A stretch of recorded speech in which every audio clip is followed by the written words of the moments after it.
खुदा के लिए मुझे तुम अपने कदमों से जुदा ना करना, वरना तो मैं मर जाऊंगी। रेशमा मुराद के कदमों में झुकी उसके पैरों को आंसुओं से धोते हुए गिड़गिड़ा रही थी और मुराद हैरानों परेशान सा खड़ा था। उसकी समझ में नहीं आ रहा था कि किस तरह वो रोती बिलखती रेशमा को चुप कराए। जी, खुदा के लिए कुछ तो बोलो। अगर तुमने मुझे खुद से अलहदा किया तो मैं कुएं में छलांग लगा दूंगी। मैं तुम बिन नहीं रह सकती। अब रेशमा की चीखें तेज हो रही थी। मुराद की समझ में कुछ नहीं आ रहा था। रेशमा की चीखें उसका दिल उठेर रही थी, मगर वो बहुत मजबूर था, बल्कि उसे मजबूर कर दिया गया था कि वो अपनी प्यारी बीवी रेशमा को छोड़ दे। उसको 3 हरूफ कहकर इस रिश्ते को एक झटके से तोड़ डाले, हमेशा हमेशा के लिए खुद से अलहदा कर दे। उसके साथ गुजारे हुए खूबसूरत लम्हात को भूल जाए। कुछ तो बोलो। रेशमा ने उसके पैरों पर हाथ रखे रखे सर उठाकर उसकी तरफ देखा। रेशमा की आंखों के सुर्ख डोरों ने मुराद के दिल में हलचल मचा दी। उसका चेहरा आंसुओं से तर था, गाल हल्दी की तरह जर्द थे, स्याह घनेरे बाल बिखर गए थे। लम्हे के 1000वें हिस्से में मुराद की जी में आया वो इन खूबसूरत बालों को उंगलियों से संवारते हुए रेशमा के कान में कोई खूबसूरत सा जुमला कहकर उसके गालों की जर्दियों को गुलाबियों में बदल दे।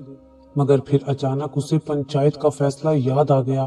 तुम रेशमा को तलाक दे दो, जिस तरह उसके भाई फजल ने तुम्हारी बहन शादो को तलाक दी है। तुम फजल की बहन की पेशानी पर भी वही दाग लगा दो, क्योंकि वटे सट्टे में यही होता है। अगर तुम ये नहीं करोगे तो पंचायत को ये अख्तियार होगा कि वो तुम दोनों को हमेशा हमेशा के लिए अलहदा कर दे। तुम मेरी मौत और जिंदगी का फैसला सुना दो।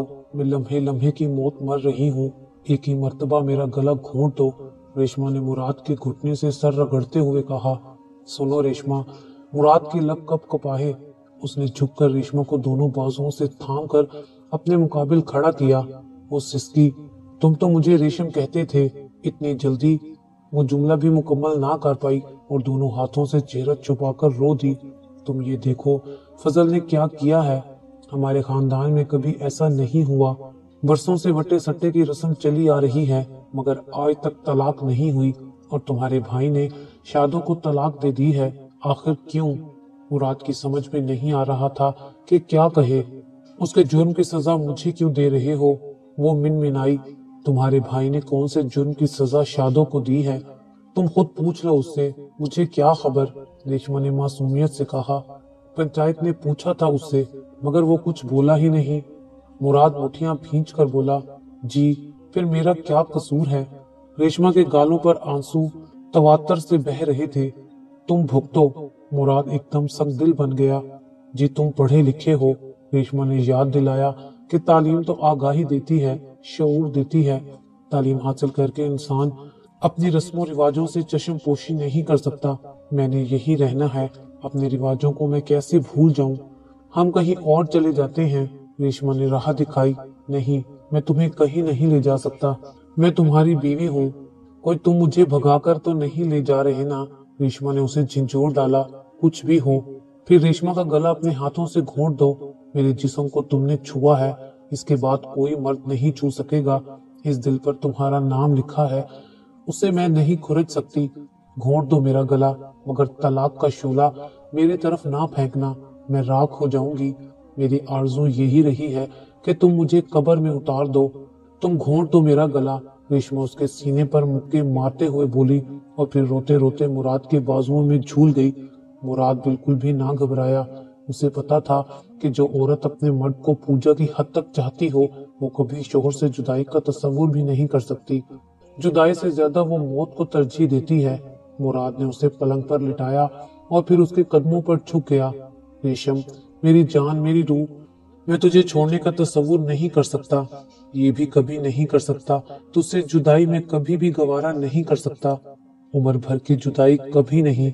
हाँ, कुछ अरसा तुझसे दूर रहूंगा। ये अब्दी जुदाई नहीं होगी। इस जुदाई का अरसा सिर्फ चंद बरस होगा। तब तक फजल की लगाई हुई आग ठंडी हो चुकी होगी। फिर मैं सबके सामने तुम्हें ले जाऊंगा। बस जान, सिर्फ चंद साल के लिए। उसके लब कप कपा रहे थे और आंखों से बहता पानी रेशम के रेशम जैसे पांव धोता रहा। फिर वो उठा, अटैची में चंद जोड़े डाले, फिर पलंग के पास आया जिस पर उसकी बीवी, उसके शरीके सफर लेटी थी। चंद लम्हे उसे तकता रहा اور جھک کر پیشانی پر اپنے کپ کپاتے ہونٹ رکھ دیے، پھر تیزی سے کمرے سے نکل گیا۔ باہر گھپ اندھیرا تھا اور وہ اس اندھیرے میں غائب ہو گیا۔ وہ صبح ہونے سے پہلے یہاں سے نکل جانا چاہتا تھا۔ وہ صبح جب پنچایت کے سامنے اسے فیصلہ سنانا تھا، اور فیصلہ ہر حال میں یہی ہونا تھا کہ ریشما کو طلاق دو۔ ریشما سے ہمیشہ ہمیشہ کی جدائی، اور یہ کسی صورت اسے گوارا نہ تھا۔ مراد کھوکھر کا تعلق مظفر گڑھ سے تھا۔ ان کے خاندان میں برسوں سے رواج چلا آ رہا تھا کہ بچپن میں ہی منگنیاں کر دی جاتی اور ادلے بدلے میں شادیاں ہوتی، جو کہ عموماً کامیاب رہتی۔ مراد 7 سال کا تھا جب ریشما اس کے ماموں سکندر کے ہاں پیدا ہوئی، تو حاجرہ بیگم نے بھائی سے ریشما کو مانگ لیا، اور ساتھ ہی 5 سالہ فضل کے ساتھ مراد کی بہن شادو کو منسوب کر دیا گیا۔ مراد کو وہ گلابی گلابی ریشما بہت پسند آئی۔ وہ اسکول سے آتے ہی ماما سکندر کے ہاں پہنچ جاتا اور گھنٹوں ریشما کے ساتھ کھیلتا رہتا۔ وقت گزرتا رہا، اور گزرتے وقت نے محبت کے ننھے سے پودے کو تناور درخت میں تبدیل کر دیا۔ مراد لاہور میں پڑھتا رہا۔ جب وہ مظفر گڑھ آتا تو ریشما اسے منتظر ملتی۔ مراد بھی تو دن گن گن کر گزارتا تھا، اور ریشما سے مل کر وہ اپنی تمام تھکاوٹیں بھول جاتا۔ ریشما کے ساتھ تو وقت پر لگا کر اڑ جاتا، اور اس کی چھٹیاں ختم ہو جاتی، اور وہ دل میں آئندہ ملنے کی آس لیے لاہور آ جاتا۔ جب وہ واپس جاتا، امام ضامن باندھتی اور وہ نثار ہو جاتا اس کی اتنی محبت پر۔ جب وہ کہتی، جی جب تم ڈھیر سارا پڑھ کر یہاں آؤ گے تو میں تمہیں واپس نہیں جانے دوں گی۔ یہ تم مجھے جی کیوں کہتی ہو؟ وہ کہتا ہے، پھر کیا کہوں؟ وہ نہایت معصومی سے پوچھتی، سیدھا نام ہے میرا مراد، مجھے شرم آتی ہے۔ وہ سرخ ہو جاتی اور مراد اسے دیکھتا رہ جاتا۔ اتنی معصوم اور سیدھی سادی لڑکی تو اس نے کہیں بھی نہ دیکھی تھی۔ وہ خداوند قدوس کے سامنے سجدہ ریز ہو جاتا کہ اس نے اس کے مستقبل کا ساتھی اتنا پیارا چنا ہے۔ اللہ تعالیٰ جو کرتا ہے بہتر کرتا ہے۔ احساس تشکر سے مراد کی آنکھیں بھیگ بھیگ جاتی۔ وہ اپنے رب کا جتنا شکر ادا کرتا کم تھا۔ مراد نے MBBS کیا تو فوراً دونوں طرف شادی کی تیاریاں شروع ہو گئیں۔ حاجرہ بیگم نے اس کی جاب کا بھی انتظار نہ کیا، کیونکہ انہوں نے شادو کو 2 سال قبل ہی بیاہ کر اپنا آنگن سونا کر لیا تھا۔ اب وہ ریشما کو لا کر اپنے سونے آنگن میں ریشما کی جھانجروں کی آواز سننا چاہتی تھی۔ اس کی ہنسی، اس کے وجود سے اپنا گھر آباد کرنا چاہتی تھی۔ مراد کی شادی ہو گئی، وہ دونوں بہت خوش تھے۔ ریشما کو تو اپنا آپ ہواؤں میں اڑتا محسوس ہوتا۔ مراد ہنی مون منانے اسے مری سوات لے گیا، اور یہ حسد کا پہلا بیج تھا جو کہ مراد کی بہن شادو نے اپنے دل میں رکھ لیا، کیونکہ فضل تو بالکل جاہل گوار تھا، جو کہ اپنی سرمے سے بھری آنکھوں سے نت نئے محبت کے پوز اس کی طرف پھینکتا رہتا۔ اس کے علاوہ اور کچھ نہیں کر سکتا تھا، یا پھر والدین کی نظر بچا کر آنکھ مار دیتا۔ شروع میں اسے یہ سب اچھا لگتا، مگر ایک ایک قسم کا کھانا کھاتے کھاتے بھی تو دل بھر جاتا ہے۔ اسی طرح شادو کا بھی ایک ہی طرح کی محبت کا انداز پا کر دل مردہ ہو کر رہ گیا تھا۔ چونکہ فضل کو خود سرما پہننے کا بہت شوق تھا، اس لیے وہ شادو سے بھی روز اسی بات کی فرمائش کرتا کہ وہ بھی روزانہ آنکھوں میں سرما ڈالے، اور شادو کو یہ بات بالکل پسند نہ تھی۔ وہ آہستہ آہستہ فضل سے دور ہونے لگی۔ اس کی محبت کا جواب بڑی سرد مہری سے دیتی، اور اس کی وجہ بھی اور تھی۔ گاؤں میں بینک کی نئی شاخ کھلی تھی، جس کا منیجر بہت خوبصورت تھا۔ نام اس کا شاہ رام تھا۔ صبح جب وہ اپنی موٹر سائیکل پر بینک آتا تو سرسبز کھیتوں میں کام کرتی ہوئی کتنی ہی عورتیں کام چھوڑ کر اسے تکنے لگتی، مگر اس کا دل اٹکا بھی تو شادو پر۔ اس روز شادو بینک کچھ رقم جمع کروانے آئی تھی۔ فضل شہر گیا ہوا تھا۔ سکندر ماما نے اسے پیسے دیے تھے کیونکہ اس کی طبیعت خراب تھی۔ بس ایک بار کا بینک آنا ہی غضب ہو گیا۔ بہت جلدی نظروں نے دل تک کا فیصلہ طے کر لیا۔ پھر تو چوری چھپے ملاقاتیں بڑھنے لگی اور کسی کو بھی پتہ نہ چلا۔ شاہرام نے شادو کی آنکھوں میں کتنے ہی سنہری خواب بن دیے۔ ان خوابوں کی تعبیر کے لیے شادو بے قرار تھی۔ شہرام اسے تحفے تحائف بھی دیا کرتا تھا۔ فضل مرد تھا، وہ شادو کا بدلہ بدلہ رویہ دیکھ رہا تھا۔ وہ سمجھ گیا کہ کچھ دال میں کالا ضرور ہے، اور پھر بہت جلد اسے شادو کے اکھڑے اکھڑے رہنے کی وجہ سمجھ میں آ گئی، مگر اس نے شادو سے کچھ نہ کہا۔ اسے علم تھا کہ عشق بہت منہ زور گھوڑا ہوتا ہے، جتنا اسے روکا جائے یہ اتنی تیزی سے ہی دوڑتا ہے۔ جو ہی پورا 1.5 سال بیت گیا اور پھر ایک روز شاداں پھٹ پڑی، فضل مجھے طلاق دے دو۔ کیوں؟ فضل نے بہت اطمینان سے پوچھا، جیسے کہ یہ کوئی بات ہی نہ ہو۔ میں تمہارے ساتھ خوش نہیں رہ سکتی، وہ بولی۔ اب 4.5 سال بعد تمہیں پتہ چلا ہے؟ فضل نے کہا۔ ہاں، وجہ پوچھ سکتا ہوں؟ فضل نے کڑے تیوروں سے اس کی طرف دیکھا۔ میں تمہارے ساتھ نہیں رہ سکتی فضل، میں گھٹ کر رہ گئی ہوں۔ یہاں میرا بچپن بھی اسی گاؤں میں گزرا اور جوانی بھی، مگر میں تبدیلی چاہتی ہوں۔ میں یہاں سے جانا چاہتی ہوں شہر، وہاں رہنا چاہتی ہوں۔ بچپن اور جوانی ایک جگہ نہیں گزارے جا سکتے۔ تو وہ چونکی اور عجیب نظروں سے فضل کو دیکھنے لگی۔ کیا ساتھی بھی تبدیل کرنا چاہتی ہو؟ فضل نے اس کے دل کی بات کہہ دی۔ ہاں۔ شادو ایک طویل سانس لے کر بولی، تمہیں پتا ہے کہ ہماری شادی وٹے سٹے کی ہوئی ہے؟ فضل نے یاد دلایا۔ ہاں، شادو نے کہا۔ تمہارے بھائی کا گھر اجڑ جائے گا، مجھے پرواہ نہیں۔ اس دنیا میں ہر کوئی اپنے لیے زندہ رہتا ہے اور میں بھی اپنے لیے زندہ رہنا چاہتی ہوں۔ تم اپنی بہن کی وجہ سے ایسا کر رہے ہو۔ شادو گرجی۔ نہیں شادو، یہ بات نہیں ہے۔ تم بابا اور پھپھو میں دشمنی کی پہلی اینٹ رکھ رہی ہو۔ تم نہیں جانتی کہ تمہارے اس قدم سے 2 بھائی بہن ایک دوسرے کی صورتوں سے نفرت کرنے لگیں گے۔ کرتے رہیں، میں بس شہر میں رہوں گی۔ وہ اڑ گئی۔ ٹھیک ہے، جیسے تمہاری مرضی، کیونکہ جب عورت مرد کے پاس نہ رہنا چاہے تو مرد کو اسے مجبور نہیں کرنا چاہیے۔ تم بعد میں ضرور پچھتاؤ گی۔ پچھتاوے کے دکھ بہت بڑے ہوتے ہیں۔ گیا وقت کبھی لوٹ کر نہیں آتا۔ تم کتنی ہی آوازیں دو، میں گزرے وقت کو کبھی آواز نہیں دوں گی۔ اس وقت نے مجھے دیا ہی کیا ہے جو میں اسے یاد رکھوں؟ شادو نے منہ بنا کر اس کی بات کاٹی۔ یہ تم نہیں، تمہارا عشق بول رہا ہے۔ فضل دانت پیس کر بولا۔ چلی جاؤ، میں نے تمہیں طلاق دی، طلاق دی، طلاق دی۔ فضل چیخا اور کمرے سے نکل گیا۔ شادو حیران پریشان رہ گئی۔ اسے امید نہیں تھی کہ فضل اتنی جلدی 3 بول دے گا اور وہ منٹوں میں ہی سہاگن سے طلاقن ہو جائے گی۔ اور پھر نہ جانے کیوں وہ دونوں ہاتھوں میں چہرہ چھپا کر رو دی۔ اپنے رونے کی وجہ اسے سمجھ میں نہ آئی، اور جب سپہر کو وہ اپنے میکے پہنچی تو حاجرہ بیگم نے حیرت سے اسے دیکھا۔ وہ کبھی اتنی لٹی ہوئی نہ آئی تھی، اور پھر اس نے دھماکہ ہی کر دیا۔ اماں، فضل نے مجھے طلاق دے دی۔ وہ ماں سے لپٹ گئی۔ سارا الزام فضل پر آیا۔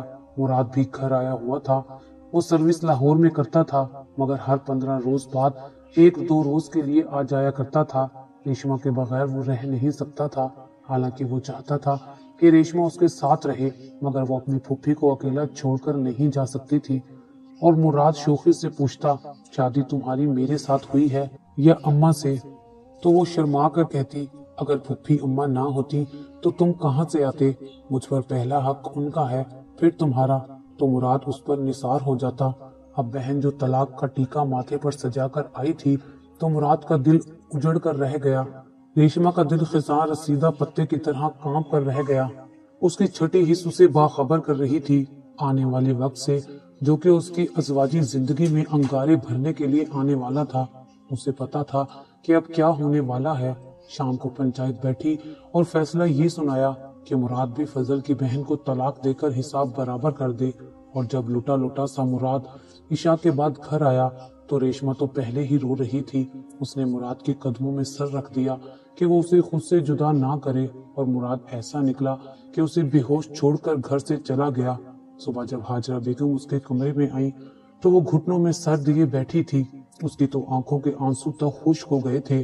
حاجرہ بیگم کتنی ہی دیر تک دروازے کے بیچ کھڑی اپنی بیٹیوں جیسی بہو کو دیکھتی رہی۔ بھلا وہ کیسے اس پیاری سی لڑکی کو بھیج دیتی واپس؟ کتنی چاہت سے وہ بیاہ کر لائی تھی اسے، اور اب اپنی بیٹی کی کوتاہی کی سزا اسے دیتی؟ یہ بھلا کیسے ممکن تھا؟ فضل تو رات ہی سب کچھ انہیں بتا گیا تھا شادو کے سامنے، اور گر گڑا کر بولا تھا، پھپھو جی، میری بہن کا گھر نہ اجاڑنا، تمہاری بیٹی نے خود اپنے گھر کو آگ لگائی ہے۔ اور حاجرہ بیگم جو بہت غصے میں تھی، جب انہوں نے شادو کی طرف دیکھا تو اس نے سر جھکا لیا، جس کا مطلب تھا کہ فضل جو کچھ کہہ رہا ہے درست ہے۔ تب انہوں نے ایک طویل سا سانس کھینچا۔ نہیں فضل، تمہاری بہن یہی رہے گی۔ میری بیٹی کی کمینگی کی سزا بہو کو نہیں ملے گی، یہ میرا فیصلہ ہے، پنچایت کچھ نہیں کرے گی۔ پھر وہ کتنی ہی دیر تک فضل کو یقین دلاتی رہی کہ اس کی بہن کو کوئی دکھ نہیں ہوگا، यहाँ जैसे वो पहले रहा करती थी वैसे ही रहेगी। फजल के जाने के बाद जब वो बहू के कमरे की तरफ आई तो पहले तो वो झिझकी मगर फिर अंदर आ गई। वो समझी कि रेशमा सोई हुई है, मुराद शायद यहीं कहीं होगा, और वो पुरसुकून सी होकर अपने कमरे में जा लेटी। नींद उनकी आंखों से कोसों दूर थी, और क्यों न होती, बेटी खुद को उजाड़ कर आ गई थी। वो सोच रही थी कि अब इसे कौन कबूल करेगा, मगर उन्हें मालूम नहीं था कि बेटी ने अपना साहिबान ढूंढ लिया है। फजल ने उन्हें शहरान के बारे में कुछ नहीं बताया था, सिर्फ इतना कहा था कि मेरे साथ खुश नहीं है। झूठ पर झूठ बोले थे, मगर कहीं भी ये ना कह सका कि फुफ्फी आपकी बेटी शहर के ख्वाब देख रही है, वो भी शहरान के साथ, उसके साथ एक नया घर बसाने के। मगर ना जाने फजल ने ये सब क्यों न बताया। शायद वो पंचायत के सामने अपने खानदान की बदनामी नहीं चाहता था। सभी हंसते, कोई ये ना देखता कि उनकी हंसी हसास दिलों में कितने जख्म कर डालेगी। लोगों को तो बस हंसने से काम होता है।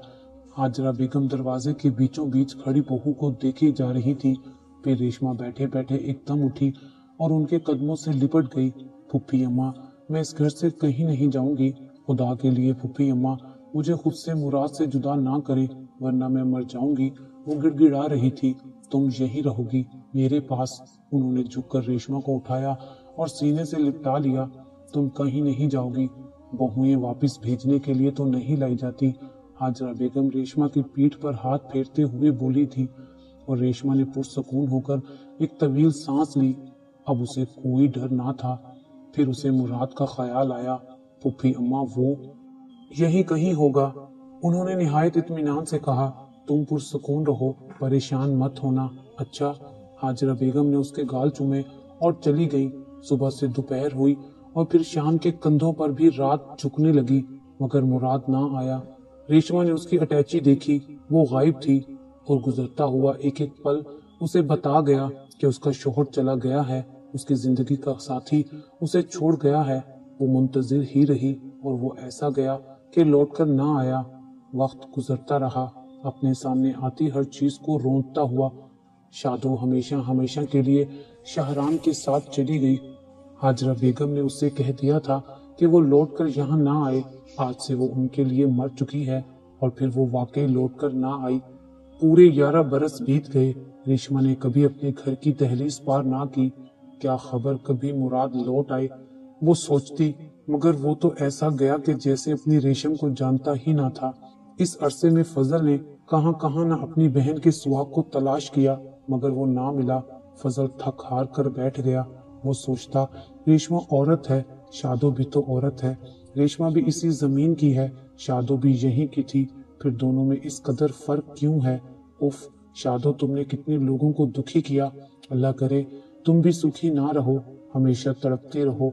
रेशमा अपने मुराद का इंतजार करती रही। हाजरा बेगम ने कई मज़ारों पर जाकर मन्नतें मांगी, खुदा के हजूर गिड़गिड़ाती रही। तभी उन्हें पता चला कि एक नए बुजुर्ग साथ वाले गांव में आए हैं। वो हर जायज काम के लिए ऐसा तावीज देते हैं कि काम हो जाता है। हाजरा बेगम जबरदस्ती रेशमा को उनके पास ले गई। वो रास्ते भर यही कहती रही, फुफ्फी अम्मा, अगर मुराद आ गया तो क्या कहेगा? मैं उसे ना मिली तो नाराज होगा। मगर हाजरा बेगम ने उसकी एक न सुनी। वो तो दीवानी हो गई थी अपने साजन की जुदाई में। उन बुजुर्ग ने रेशमा की हालत देखी तो उन्हें रेशमा जैसी वफा शुआर औरत पर बहुत तरस आया। उन्होंने एक तावीज लिख कर दिया और कहा, तुम ये तावीज लो और चरखा काटो, चरखे पर इसे बांध देना और चरखा उल्टा चलाना। और हाजरा बेगम को इशारा किया कि ले जाओ इसे। हाजरा बेगम जल्दी से उसे ले आई। फिर तो रेशमा को सिर्फ एक ही काम रह गया। वो सारा दिन नीम के दरख्त के तले बैठे चरखा चलाती रहती और उसकी निगाहें दरवाजे पर लगी रहती। जो ही पूरे 22 रोज गुजर गए, रेशमा के बाजू चरखा चला चलाकर शल हो चुके थे, आंखें इंतजार करके थक चुकी थी, मगर शायद खुदा के हजूर उसकी दुआएं मुस्तजाब हो गई थी। 11 साल की रियाजत काम आ गई थी। उसकी नजरें धोखा नहीं खा रही थी।